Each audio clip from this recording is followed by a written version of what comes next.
like an edamame pea, if you like. In fact, I don't know anyone who doesn't have it in the shade custard. Don't use that concealer ever again. In this video, I'm going to talk you through my summer empties with mini reviews and whether I would repurchase or not. Hello and welcome to my channel, or welcome back. I'm Des. I'm a nearly 70-year-old woman who loves to talk about beauty, fashion and lifestyle for the woman touching 70. So without further ado, let's get into my empties, so to speak.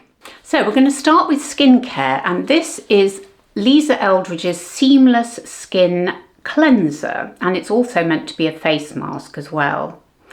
Now, I did a dedicated video about this, which I'll link down below in the description box. And I'd only literally just tried it out that morning, and I also used the cleansing cloth that you could buy separately. And it did get all the makeup off, including my very stubborn, waterproof, I think at the time, mascara. But it did take 2 minutes, and I have realised that actually not only is this cleanser expensive, but it also is very time consuming, because I don't want to spend 2 minutes taking off my makeup. I really don't. I've got better things to do. Obviously, I want to make sure my skin is completely cleansed, and I do a double cleanse. The idea of this cleanser, by the way, was not to do a double cleanse, or at least Lisa said you didn't need to. Sorry, there's a lot of banging about going on outside. Apologies. Lisa said that you didn't need to double cleanse with this, that you could just do this as a one and done cleanse. But I just didn't want to spend the time, and also didn't really want to spend the money, because it is about £40, so it is expensive. It's very pleasant, but you do have to work it into your hands. You'll dry hands first, and then you put it on and you massage it in, and then eventually you add water and the cloth, and talk about a McGilla. So I'm afraid, although I have finished it, and it probably didn't take me all that long to finish it, given, I can't remember exactly when I did the video now, but I have been using other cleansers as well, so I don't think it lasted as long as maybe I thought it would for the money. And also, I think a pea-sized amount was probably a little bit optimistic. I think it is actually more than a pea-sized amount. It's more like an edamame pea, if you like. So a bit bigger. So a bit disappointed with it, and certainly wouldn't repurchase it. Now on to another cleanser. Now this is what I use for my second cleanse, and this is the Cerave foaming cleanser, is it called? Yes, hydrating cleanser. Now I am actually still using my second bottle, because I think I bought 2. There was a bog off promo, I think, at the time when I bought this. And it's okay, it's good as a second cleanse, it's good as a morning cleanse, but I've sort of slightly gone off it. In fact, I've gone off quite a few Cerave products, more of which later. So I probably won't repurchase it when I've finished the current bottle that I've got. And that's not to say it's not a good cleanser. It is. There is a little bit of stinging going on when I first put it on, especially my second cleanse, not the morning one so much. And I don't know why that is, or a bit of tightening if it's not stinging. I don't exactly know what's in it that makes that happen. It's not particularly unpleasant or anything. I don't really mind, because it doesn't last and I don't come out in a rash or anything like that. And there's no fragrance in any of the products I talk about, except Handwash, by the way, because I'm allergic to all fragrances. So I like it, but I don't love it, and I may look for a different second cleanse or lighter cleanser next time I'm repurchasing. Okay, on to another Cerave product, and it's this one, the Cerave SA Smoothing Cream, it's called. Now, I bought this just because I happened to be in a drugstore with my husband, or chemist as we call it here in the UK. It looked like a nice smoothing emollient cream, and a little bit thicker, and it also, because it had, I think, salicylic or lactic, probably lactic acid in it. I'll double check that, but, and also everything that I talk about will be listed and linked below, of course. And I did like it. I don't think I've got anything left to show you at all, I'm afraid. No. So it was a nice thick cream. It was okay. I didn't notice any sort of exfoliating properties in it, even though it's supposed to be a bit exfoliating. And I suppose it's in the same sort of vein as perhaps the Dermatology lotion or cream that I bought from them, which I haven't finished yet, but I will review at some point. Or the Ameliorate, which I think is a British brand, which has similar properties, I think, or one of the products does have similar properties. I liked it, but I didn't love it, and I probably won't repurchase it. And my final Cerave product are actually two empties. And actually two empties, I've just finished this one more or less. And this is the Facial Moisturising Lotion, and it's SPF 50. Now, I think in the US this will be a little bit different probably because your SPF rules are different from European rules. But I have enjoyed using this. As you can see, this is very well used and this is virtually finished now. I'll just show you if I can, if there's a little bit left. Let's see. Oh yeah, there is. Now it's a cream. It's very definitely a cream, not a lotion. And it smooths in nicely, no white cast, very comfortable, no fragrance or anything like that. And as you can see, it's rubbed in, sorry, there's just banging is just going on. It's rubbed in very quickly and it doesn't peel under makeup. I like it. Again, there's a very slight stinging now and again. I can't feel it now, but I have felt that occasionally. But because I'm trying other SPFs, I probably won't repurchase it at the moment, but it's a kind of a good old workhorse, I would say, for an SPF. And you are getting the SPF 50, which is good. I'm not really looking for anything lower than SPF 50 these days, so it does suit me. But at the moment, I'm not going to repurchase just because I'm trying some other ones. Now, sticking with skincare, let's talk about the Beauty Pie Super Dose Vitamin C. Now, I am slightly going off Beauty Pie in that they're not really producing products that I'm that excited about. Having said that, I thought this vitamin C was fine. I think it was quite interesting that they put it in an orange bottle and the actual product was orange as well. In fact, let me see if there's any left in the bottle I can show you. Well, you can see that this is not oxidization. This is actually how it looks when it came out. Let's just see. Oh yes, there you go. See, it is orange and it was always orange. It's not the oxidization, which in a way kind of makes me think they're trying to hide it in case it does oxidize and they're just making it orange anyway. I don't know. That's maybe a little bit unfair, but it is a nice product. It's not scented, it's not fragranced, which is great. I also like those little ampoules that they had of vitamin C, which I used last year. So I do think the products are good. I'm just not keen on Beauty Pie at the moment, so I'm not renewing my membership. It's still lasting at the moment, but I'm not going to renew it. And then another couple of Beauty Pie products that I've enjoyed using, but probably are not going to repurchase. And one of them is their Ultralight UVA UVB SPF 25, which, as I've just said, I'm not really using SPF 25s anymore, but this was a really good SPF. Let's see if there's a bit left. Yeah, in a similar vein to the Cerave, didn't peel under makeup, lovely and smooth. No white cast, as you can see, and non-fragranced, which was great. So I did enjoy using it, but I'm probably not going to repurchase it because I'm sticking to SPF 50s now. Now, another skincare product that I probably won't repurchase, which is the ordinary lactic acid. It's meant to be an exfoliant, but I didn't really find that it did very much for me, I have to say. So I do find the ordinary products a bit weird because they're very liquidy, aren't they? Let me just see if I can show you what I mean. So obviously you get the dropper, but then it just runs down. It's like it's so watery as to sort of be, I don't know, I never know whether it's quite going into my skin properly, so I'm not all that interested in the ordinary products really, or particularly the serums, unless they're thicker. So I love the concept of the ordinary and I think the brand is amazing, but it didn't do any exfoliating, so I'm not going to be repurchasing this. And my final skincare product is Medicate. Now, I love Medicate. This is the 10 strength, I think. And I'm now on my third tube. And this is a form of retinol. This is actually crystal retinal, which I think I'm right in saying is a step just below tretinoin. Now, in this country, we don't have as easy access to dermatologists as it appears is the case in the States.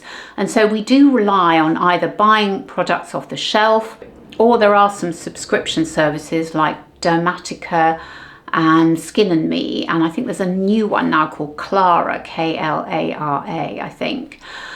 Now, I've tried Dermatica and Skin and Me, and they were okay. I didn't mind them. I think I was allergic to one of their products. But actually, I do find that Medicate suits me very well. So I've been using it now consistently for about a year. I haven't actually seen any results, but I didn't expect to see results. For me, using a version of vitamin A, which this is really about protecting my skin as best it can, keeping it where it is, if it can do that, and protecting it from getting any more wrinkly, if you like. And also the other reason why I haven't gone up a level, because I could have done by now, because I think there's one final level you can buy off the shelf before you have to go to the clinic to get the next level up. And that's because I'm using the Nearer. I'm trialing the Nearer. I think I'm only in week 1 at the moment because for various reasons it was delayed. And actually my video on Nearer, I'll link down below for you, my first impressions of actually using it. So I don't want to kind of interrupt any potential improvements in my skin that I'm going to see from the Nearer by using a stronger retinol. So that's why I've stuck to using the 10 for the time being. But I do like it. I don't get any reactions from it. I can actually use it on my eyes, around my eyes, and even on my neck, which for me is quite good because my skin is, well, it's not sensitive exactly, but it's allergic to things. It does react to things, and I have to be careful about fragrance. But I really love Medicate, and it's also endorsed by my absolute favourite beauty journalist, Nadine Baggott. And one final skincare product is this Beauty Pie hand wash. Now this is a product from Beauty Pie I do like, and actually I might well repurchase while I've still got the membership running because it's a very reasonably priced hand wash. It's a huge bottle and it is really lovely. Now I don't think there's any left so I can't show you, but this is lemon butter and hemp seed and it is gorgeous. And it's not an unattractive bottle, so I probably will repurchase a few of these before my membership runs out. And just before we get on to makeup, let me talk about a couple of hair products. So Kerastase Genesis. Now these I've talked about before in other videos, and the reason I'm mentioning them particularly today is they are expensive. I do love them. I really only wash my hair twice a week, so they do last me quite a while. But also because Risa Does Makeup, who I absolutely love, she did a video recently about hair products that have protected and helped her hair. These weren't actually in them, but they were in the comments. So women of about our sort of age were talking about how good they felt Kerastase Genesis products were. Now, I certainly can't speak to them protecting my hair because my hair's still falling out. I don't seem to be losing any more. I mean, I'm just, I am thinning around here, there's no doubt about it. But I just really find these products pleasant to use, attractive and lovely, and I'm willing to pay the price for using them. I know they're expensive, but I love them. They make me feel luxurious. They're luxe products and I'm happy to pay the price. Right, let's talk about makeup now. And the first product I'm going to mention is the L'Oreal True Match Nude Foundation with the dreaded dropper. Now, in the States, you probably have a different version. Why L'Oreal have different foundations in the States to the ones they do here, I do not know. But this is a really lovely foundation. Well, it doesn't call itself a foundation, it calls itself a tinted serum. And okay, fair enough, it is a tinted light foundation, but it's still a foundation in my book. It still gives good coverage. It does have a bit of a funny smell, even though there's no perfume in it. It's not very good on inclusive shades either, but it is a really good foundation. It feels incredibly smooth on the skin. It does have a very odd smell. I presume that's the alcohol in it. I'm afraid it does have alcohol in it, which is weird for a tinted serum that's supposed to be good for your skin. I've never really understood that because this one has alcohol and yet the other L'Oreal, the sort of classic L'Oreal foundation, doesn't, which is very, very odd. But it's a great colour match. I mean, actually that's on my hand, but it does give really nice coverage and it's very smoothing. So I really do like it as a foundation. Now, I probably won't repurchase it at the moment just because I've got so many foundations going on that I really don't need any more. But if I ever wanted a reasonably priced tinted skin kind of foundation, then this would be on my list. Now, let's talk about concealers. And this one is the NARS, the very classic creamy concealer. I have it in the shade Custard. In fact, I don't know anyone who doesn't have it in the shade Custard. Everyone seems to have Custard, but it is a great shade. And let me swatch a little bit for you. It's a really simple to use, actually let me do it on here, simple to use doe foot applicator. That's the colour there. It goes on beautifully, it glides, it Obviously it will settle into fine lines because we've all got fine lines. It's going to settle into them, but not in any meaningful way, really. It gives very good coverage. It's also very good for covering up blemishes. And I just really like it. It's a good sort of workhorse concealer, I would say.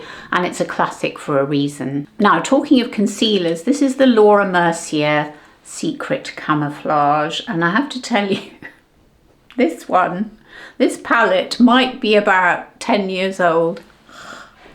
I know. Don't worry, I'm not putting it on my skin. I'm not even going to touch it, I promise.